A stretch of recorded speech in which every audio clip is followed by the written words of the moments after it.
بسم اللہ الرحمن الرحیم، اللہ کے نام سے شروع جو نہایت مہربان رحمت والا۔ میں تمام دیوبندی سے میں مخاطب ہوں، اس اشرف السوان کتاب میں اگر یہ ساری باتیں لکھی ہوئی ہے، اگر آپ حضرات اس چیز کو مانتے ہیں تو اس کو غلط ثابت کریں اور منہ مانگا انعام لے کر جائے، لیکن کومنٹ میں گالی گلوچ نہیں۔ آپ لوگ اس ویڈیو کو سنیں۔ اعوذ باللہ من الشیطان الرجیم، بسم اللہ الرحمن الرحیم۔ اللہم صلی علی سیدنا و نبینا و مولانا محمد مبارک وسلم، صلاۃ و سلام علیک یا رسول اللہ یا حبیب اللہ صلی اللہ تعالیٰ علیہ وسلم۔ جناب حضرات، اس کتاب کا نام اشرف السوانح ہے۔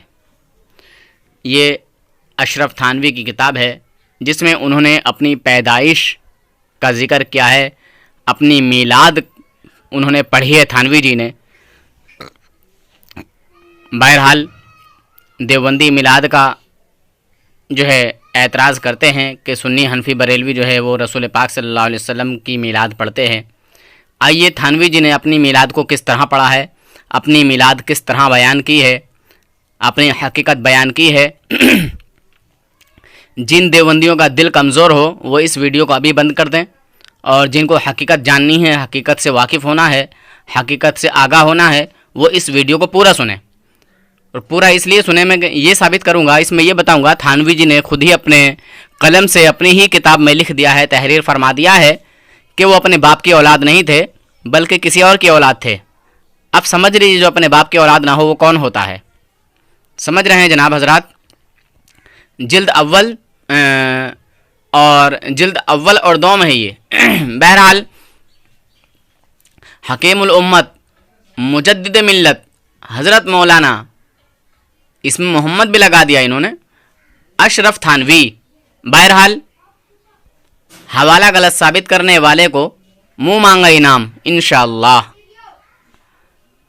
اگر کوئی دیوبندی اس پر اعتراض کرے اور کہے کہ یہ کتاب ہماری نہیں ہے یا ہمارے عالم نے نہیں لکھا ہے، منہ مانگا انعام دیا جائے گا انشاءاللہ۔ تھانوی کے ابا اولاد پیدا کرنے کے قابل نہ تھے تو تھانوی جی کیسے ٹپکے؟ میں ان دیوبندیوں سے یہ سوال کر رہا ہوں جو حضور اعلیٰ حضرت رحمۃ اللہ تعالیٰ علیہ کی شان پاک میں تنقیص کرتے ہیں، ان کی شان پاک کے تعلق سے بکواس کرتے ہیں۔ وہ نزدیکی ناجائز پیداوار تھانوی کے ناپاک چیلے آئیں اور مجھ سے جو ہے بات کریں، ثابت کریں جو اعلیٰ حضرت کے لیے بکواس کرتے ہیں۔ بہرحال اعلیٰ حضرت کو کہتے ہیں کہ انہوں نے اپنے آپ کو کتا کہا، تو تمہارے تھانوی نے تو کتے اور سوروں سے ہی بدتر کہا، تو تھانوی کو کہو سور۔ تمہارے اندر ہمت نہیں ہے تو تھانوی کو سور کہہ سکو۔ واقعی وہ تھانوی جو تھا وہ سور اور کتوں سے بھی بدتر تھا۔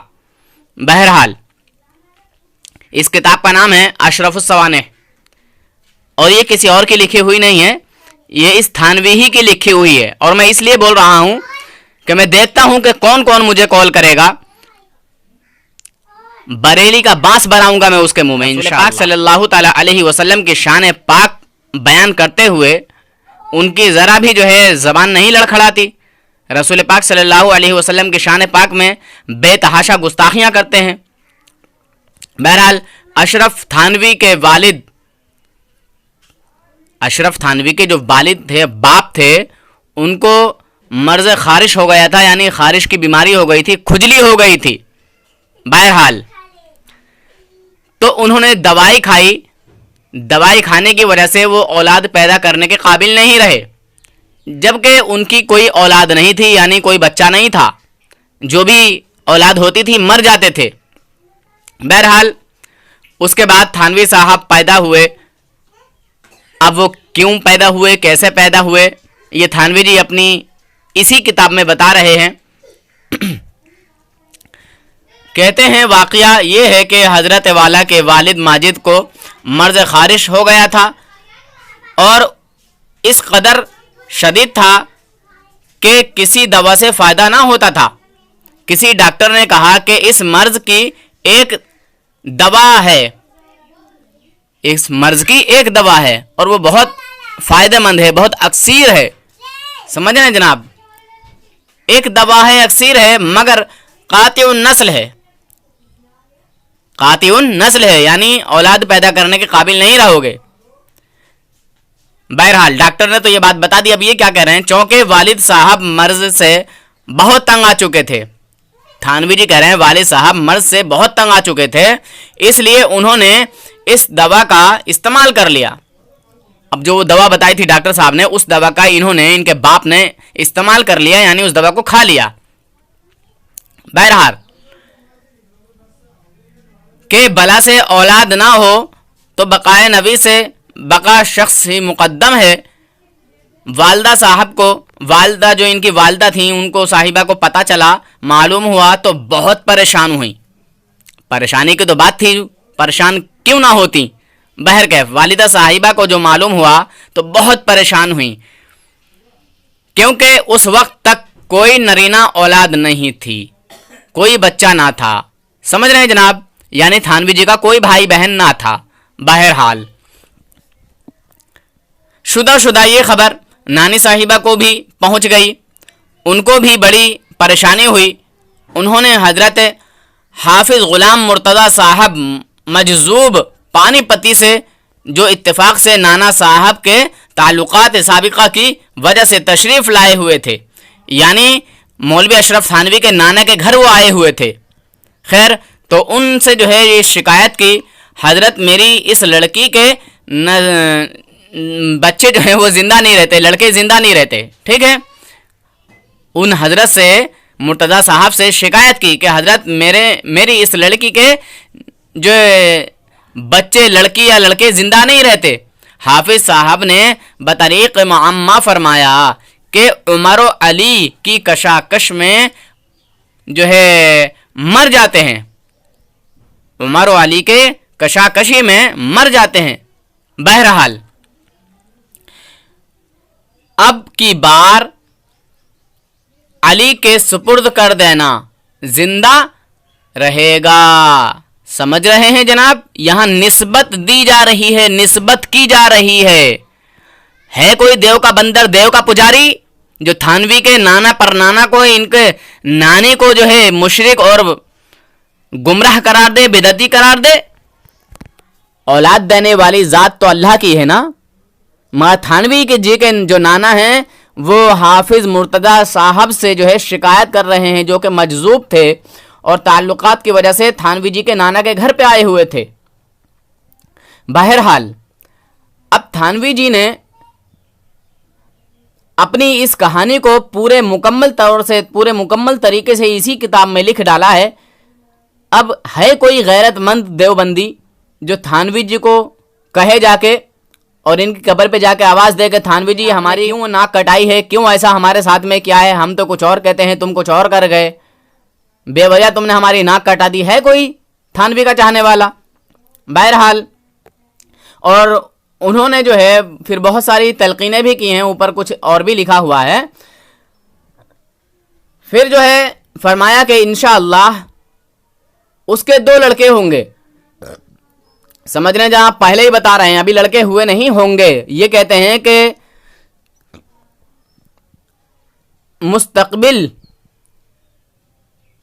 کا جو ہے کوئی بھی خبر نہیں رکھتا، مستقبل کی خبر کسی کو نہیں، یعنی آنے والے وقت کی خبر کسی کو نہیں۔ بہرحال ماضی مستقبل میں ان لوگوں نے لوگوں کو چکر میں پھنسا رکھا ہے، کہتے ہیں آنے والے وقت کی کسی کو خبر نہیں ہے، مگر مرتضیٰ صاحب کہہ رہے ہیں کہ اس کے 2 لڑکے ہوں گے اور زندہ رہیں گے، ایک کا نام اشرف علی خان رکھنا، دوسرے کا اکبر علی خان۔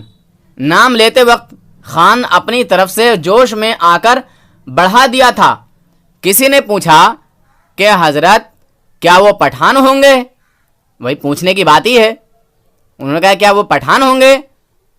فرمایا نہیں، اشرف علی اور اکبر علی رکھنا۔ یہ بھی فرمایا کہ دونوں صاحب نصیب ہوں گے، یہ بھی فرمایا کہ ایک میرا ہوگا، وہ مولوی ہوگا اور حافظ ہوگا، اور دوسرا دنیا دار ہوگا۔ چنانچہ یہ سب پیشن گوئیاں حرف با حرف راست نکلیں، یعنی بالکل صحیح ہوئیں، درست ہوئیں، جیسا حافظ صاحب مرتضیٰ صاحب نے بتایا۔